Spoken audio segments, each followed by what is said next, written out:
Good morning. The title of the devotional for this morning is Fix It Now. Let me say this again, the title again, with a little bit more force. Fix it now. Many of us, maybe most of us, when something goes wrong with our things, we want them fixed and we want it done now, like yesterday. Often, we delay going to the doctor for days and weeks, hoping and believing that we will get well on our own.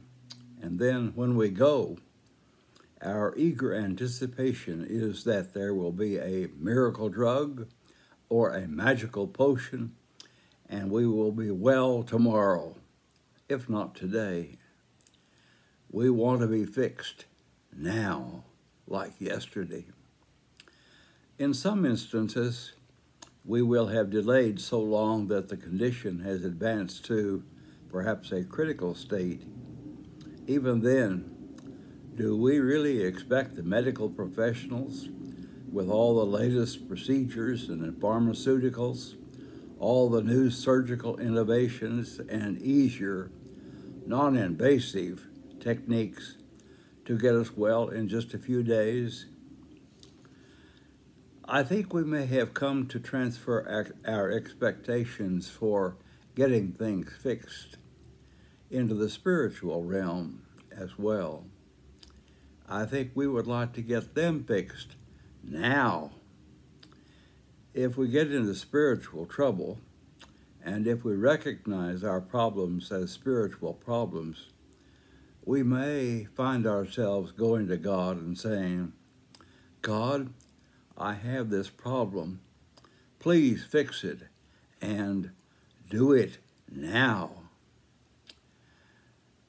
Listening to the sermon last Sunday on Exodus 16, when the Israelites were in the wilderness, wandering, and they were grumbling, loudly grumbling, moaning, grumbling, complaining. And what happens is that God hears their complaining and grumbling and moaning, and he decides that he's going to do something. So and they're hungry, and so he sends, as you will recall the story, and it's in Exodus 16, in case you want to read it for yourself. He sends quail in the night and manna in the morning to feed them. And so he feeds them for 40 years while they're wandering in the wilderness.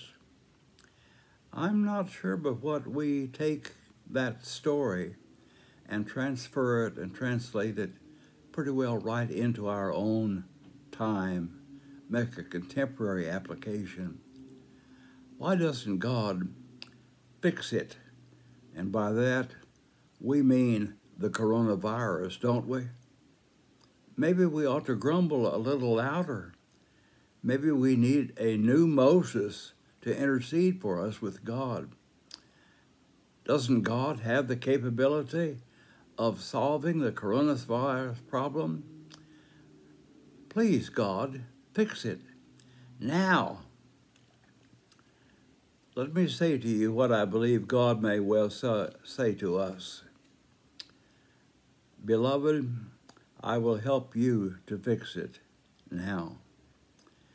If we have something that we are doing in our lives that is against God's will, you and I will have to work with God in a spiritual application, maybe even spiritual surgery. God is not just going to reach down into your heart and life and dig out the evil and the sin. Not that God can't, but there are requirements for us in working with God for spiritual health.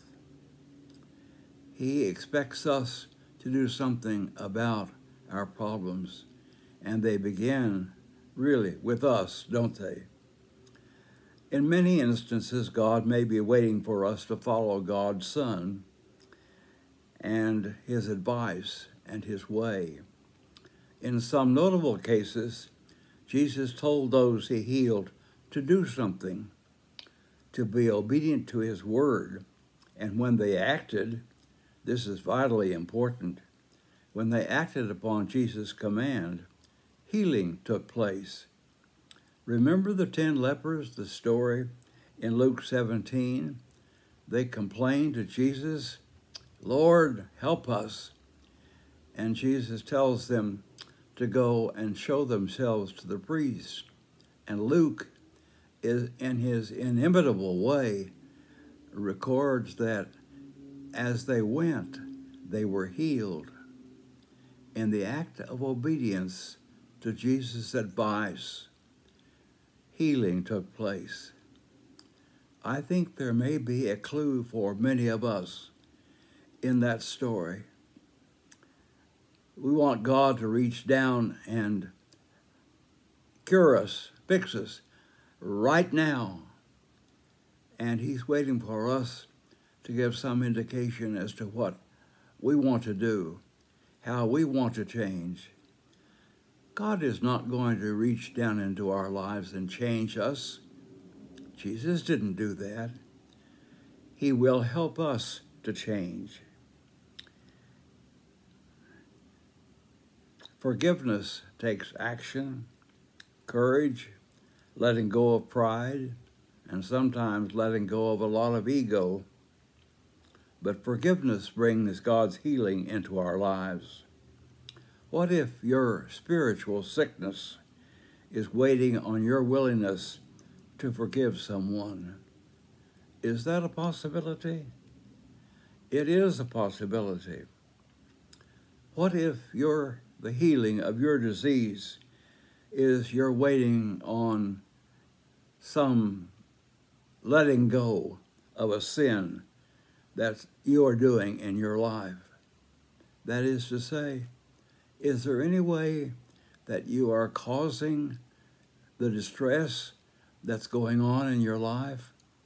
We have to ask ourselves that question. God, we say, fix it now.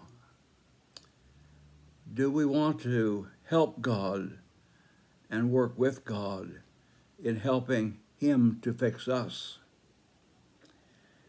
Are we willing to work with God and Jesus Christ in the healing? Beloved, Jesus may well be just standing really close to you, waiting for you and me to make our move in obedience and commitment. And our healing is just that close. When we say, fix it now, Jesus is saying, come on, let's work on it. Do you hear him saying that to you? Are you willing to, with Jesus' help and the help of the Holy Spirit, are you willing to work on what's bothering you, what's going on in your life? God will help you, and Christ will be a power for good in your life.